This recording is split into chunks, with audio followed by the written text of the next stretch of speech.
Good morning everyone. This video is for Andheri Maharashtra. So basically हमारे जो sir है वो 2006 से बच्चों को पढ़ा रहे हैं। मोर एजुकेशन के नाम से सर की क्लासेस चलती है। Very provide live classes, recorded videos, notes and books. And he is also writer. He has an experience of 17 to 18 years. In this video we'll talk about your course specializations, about the best college for you, placements कैसी होंगी, salary expectations क्या रहेंगी, इन सभी चीज़ों का detail में discussion करेंगे। And if you found this video informative, then do like the video, subscribe to our channel, hit the bell icon. Thank you very much. ये वीडियो मैं उन स्टूडेंट्स के लिए बना रहा हूँ those who are planning for MBA का plan कर रहे हैं, टॉप 20 स्कूल से प्लान कर रहे हैं। उसके लिए एक एग्जाम लगता है कॉमन एडमिशन टेस्ट। इसके ऊपर बहुत डिटेल में डिस्कस करेंगे। आईएम्स तक कैसे पहुंचना है उसको अपन डिस्कस करेंगे। इसके अंदर कैट एग्जाम की इंपॉर्टेंट डेट्स, कैट एग्जाम क्या होता है, एग्जामिनेशन पैटर्न क्या है, एलिजिबिलिटी क्या है, एग्जामिनेशन स्ट्रेटजीज क्या है, कैसे आपको एग्जाम देना चाहिए, आईएम्स तक पहुंचेंगे तो उसके कट ऑफ क्या होंगे और नॉन आईएम्स कॉलेज के कट ऑफ क्या होंगे, सब डिस्कस करेंगे।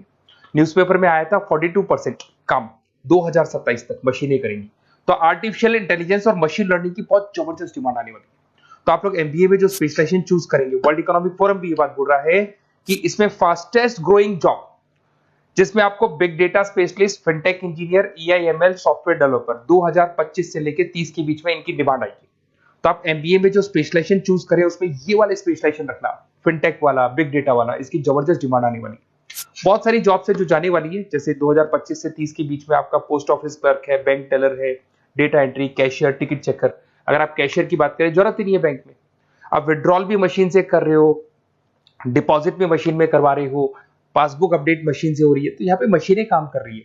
तो बहुत सारी जॉब्स आने वाली है और जाने वाली है। तो आप स्पेशलाइजेशन वो चूज करना जिसकी मार्केट में जबरदस्त डिमांड है। बेसिकली मेरा क्लासेस चलता है, मैं एमबीए को पढ़ा रहा हूँ 2006 से। 17-18 साल का एक्सपीरियंस है, बहुत सारे बच्चे निकाल चुका हूँ मेरे पास। अब देखो आपको क्लासेस दिखाई दे रही होंगी। उसके अलावा सबसे इंपॉर्टेंट चीज, आईएम अहमदाबाद। मैं हर साल बच्चों को आईएम अहमदाबाद लेके जाता हूँ। 50-60 स्टूडेंट्स जाते हैं, साथ में मेरे लेक्चर्स भी होते हैं वहाँ पे। तो आप लोग, IIM Ahmedabad is a dream college of MBA. अगर मैं एमबीए की बात करूँ तो एमबीए का जो ड्रीम कॉलेज है वो आईएम अहमदाबाद है। तो आप ये मान के चलो, इस कॉलेज के लिए बच्चा पढ़ता है और कैट का एग्जाम देता है। अगर यहाँ से बच्चा निकलता है तो बहुत बड़ा पैकेज लेके निकलेगा। देखो हर साल मैं बच्चों को लेके जाता हूँ, दिख रहा होगा आपको। उसके अलावा मैं मुंबई में पढ़ा रहा हूँ, जयपुर में मैं पढ़ा रहा हूँ। अच्छा, अलग अलग कॉलेजेस में एज अ गेस्ट में वर्क कर रहा हूँ। अच्छा, 2008 से मैं बुक्स भी लिख रहा हूँ। तो 2006 में पढ़ाना शुरू किया था, 18 साल हो गए, और 16 साल से मैं बुक लिख रहा हूँ। 2008-10 में बहुत सारी बुक्स लिखी, मेरे वीडियोस भी हैं, आपको यूट्यूब पे वीडियोस मिल जाएंगे। मैं सैंपल्स आपको शेयर करूंगा जो जिसका रिक्वायरमेंट होगा। अगर आपको बेस्ट कॉलेज का रिक्वायरमेंट हो, बेस्ट कॉलेज का रिक्वायरमेंट हो, या फिर कैट के लिए कैसे स्टडीज करनी है उसका रिक्वायरमेंट है कि कौन कौन से कोर्सेज हैं कैट में, कहाँ पे आपको एडमिशन लेना चाहिए और किस तरीके से स्टडीज करनी है, कट ऑफ क्या जाएगा, तो उसके ऊपर आप डिस्कस कर सकते हो। मेरा नंबर है, इस पर कॉल कर सकते हो। बाकी मैं अगर क्लास में रहता हूँ तो आप मेरे को व्हाट्सअप कर सकते हो, अपना name, number, city, state, course और कहाँ से आपको अपना एमबीए करना है और किस तरीके से कैट का प्रिपरेशन करना है। अब अपन आते हैं एक एक करके कैट के स्पेशलाइजेशन पे। What about CAT? देखो, कैट का जो एग्जाम है वो आईएम्स लेता है, इंडियन इंस्टीट्यूट ऑफ मैनेजमेंट। इसमें एमबीए पीजीडीएम करवाता है। मोड आपका जो है ऑनलाइन बेस होता है, कंप्यूटर बेस्ड मोड होगा आपका। ड्यूरेशन 2 घंटे का आपका पेपर होगा। इसमें आपको verbal ability, reading comprehensive, data interpretation, logical reasoning and quant मिलेगा। तो 3 सेक्शन में डिवाइडेड है पेपर। आपको हर सेक्शन में 40 मिनट्स मिलती है। 2 घंटे का आपका पेपर है, तो उसको कंप्लीट करना है। तो इसमें पढ़ना कैसे है, उसकी स्ट्रेटजीज क्या है, इसको अपन आगे डिस्कस करेंगे। देखो आपको इंपॉर्टेंट डेट्स दिखाई देंगी। नोटिफिकेशन इसका जुलाई 25 तक आ जाता है। उसका रजिस्ट्रेशन अगस्त में स्टार्ट होते हैं, सितंबर में आपका लास्ट डेट है, एडमिट कार्ड अक्टूबर में आता है, नवंबर में लास्ट संडे, जो लास्ट संडे होता है नवंबर का, उस दिन एग्जाम लगता है इसका, और जनवरी तक रिजल्ट आ जाता है। अब देखो इसमें बहुत सारी चीजें जो अपन डिस्कस करेंगे। टोटल इसमें 66 मार्क्स का पेपर होता है, वेरी भी करता है थोड़ा बहुत। 40 मिनट्स पर सेक्शन को मिलता है। इसके अंदर आपका इंग्लिश है, रीजनिंग है, क्वांट है, इनके लिए अलग अलग टाइम मिलता है।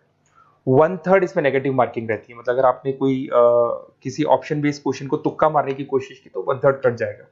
एमसीक्यूज में नेगेटिव होता है, और बाकी जो सेक्शनल कट ऑफ जरूरी है इसके अंदर। मतलब ऐसा नहीं है कि आपका इंग्लिश में स्कोर आ गया, मैथ्स में नहीं आया, डीआई में नहीं आया तो सिलेक्शन नहीं होगा। इंडिविजुअल आपका इंग्लिश में भी आना चाहिए, मैथ्स में भी आना चाहिए, डेटा इंटरप्रिटेशन में, तीनों में आना चाहिए आपका।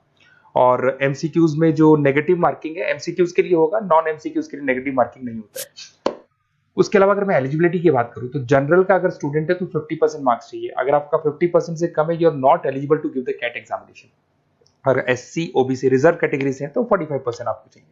देखिए, और एज लिमिट नहीं है, कोई भी बच्चा एग्जाम दे सकता है। फाइनल ईयर का स्टूडेंट दे सकता है, फाइनल ईयर होने के बाद भी वो एग्जाम दे सकता है। अगर मैं स्ट्रेटजीज की बात करूं, देखो बार बार मैं एक चीज बता रहा हूं, जब भी आप पेपर को अटेम्प्ट करते हैं इसमें टाइम कम होता है, क्वेश्चन ज्यादा होते हैं, तो यहां पर आपको रिजेक्शन आना चाहिए, सिलेक्शन नहीं करना है, रिजेक्शन करना है। बहुत सारे ऐसे क्वेश्चंस होते हैं बहुत इजी है, उसमें 4 से 5 मिनट खराब हो गए और आपने उसका राइट आंसर निकाल दिया। अरे भाई वो 5 मिनट में 5 क्वेश्चंस करने थे आपको, उस क्वेश्चन में फंस के आपने 5 मिनट खराब कर दिए। तो जो क्वेश्चन इजी और आपको लग रहा है सॉल्व हो जाएगा बट टाइम लेगा, आप उसको छोड़ दो, रिजेक्ट कर दो। वो क्वेश्चंस करने हैं जिसमें टाइम कंज्यूमिंग कम होता है। आप अगर टाइम को एकदम से वेस्ट कर देंगे ना तो बाद में रियलाइज होगा टाइम चला गया, क्योंकि मैनेजमेंट एप्टीट्यूड टेस्ट है, जैसे गवर्नमेंट एग्जाम के टेस्ट होते हैं, तो यहां पर क्या टाइम सबसे बड़ा इंपॉर्टेंट फैक्टर होता है आपका। तो बेसिकली एक्यूरेसी होना चाहिए, स्पीड होना चाहिए और आपका टाइम बैलेंस होना चाहिए, और साथ के साथ कौन सा क्वेश्चन छोड़ना है और कौन सा करना है। बहुत सारे क्वेश्चन होते हैं जिसमें लालच देता है करो करो करो, बाद में पता लगता है फंस गया उस क्वेश्चन के अंदर और फंसने का टाइम चला गया, तो टाइम नहीं जाना है इसके अंदर। उसके अलावा देखो अगर मैं आईएम्स की बात करता हूँ, आईएम्स में 99% आईएम अहमदाबाद इज 99% आपको चाहिए। उसके बाद में अगर मैं बात कर दूं बेंगलोर 99, कोलकाता 99, लखनऊ में 97 टू 98 चाहिए, इंदौर कोझीकोड में 95 टू 97। तो परसेंटाइल तो मान के चलो, अगर आपको टॉप कॉलेज चाहिए ना तो 99 प्लस परसेंटाइल चाहिए आपको, ठीक है। उसके अलावा अगर अपन देखते हैं एफएमएस दिल्ली नॉन एक्सेप्टेबल, जो कैट का एग्जाम तो लेते हैं बट नॉन आईएम्स है, वो भी 99 मांगता है। एसपी जैन भी 85 टू 95 मांगेगा। एमडीआई गुड़गांव 95 परसेंटाइल मांगता है। आईएनटी गाजियाबाद 85 टू 90 मांग रहे हैं। तो कॉलेजेस तो बहुत हैं, और ये मान के चलो आप 80 से लेके 99 के बीच में अगर आ जाते हो तो आपको टॉप 20 स्कूल्स मिल जाएंगे। अगर आईएम्स भी नहीं मिलता है तो उसके नीचे के स्कूल्स मिल जाएंगे। बाकी अगर इसको डिटेल में आपको डिस्कस करना है तो मेरा नंबर है, आप कॉल कर सकते हैं। अच्छा, उसके अलावा मेरा नंबर आपको दे दिया मैंने, अगर मैं कल क्लास में हूं या कॉलेज में और फोन नहीं उठाता तो व्हाट्सएप कर देना, अपन डिटेल में डिस्कस करेंगे सारी चीजें, और कहां से आपको कैट करना चाहिए, कौन सा इंस्टीट्यूट बेस्ट रहेगा वो भी मैं आपसे डिस्कस करूंगा, कौन से कॉलेज में आपको एडमिशन लेना चाहिए वो भी डिस्कस करेंगे, किस तरीके से आपको पढ़ाई करनी है, नोट्स कैसे मिलेंगे, वीडियोस कैसे मिलेंगे, सब डिस्कस करेंगे। Okay, best of luck for your CAT examinations. और कोई कॉलेज से रिलेटेड क्वेरी है तो वही आप मेरे को कॉल कर सकते हैं। Okay, best of luck.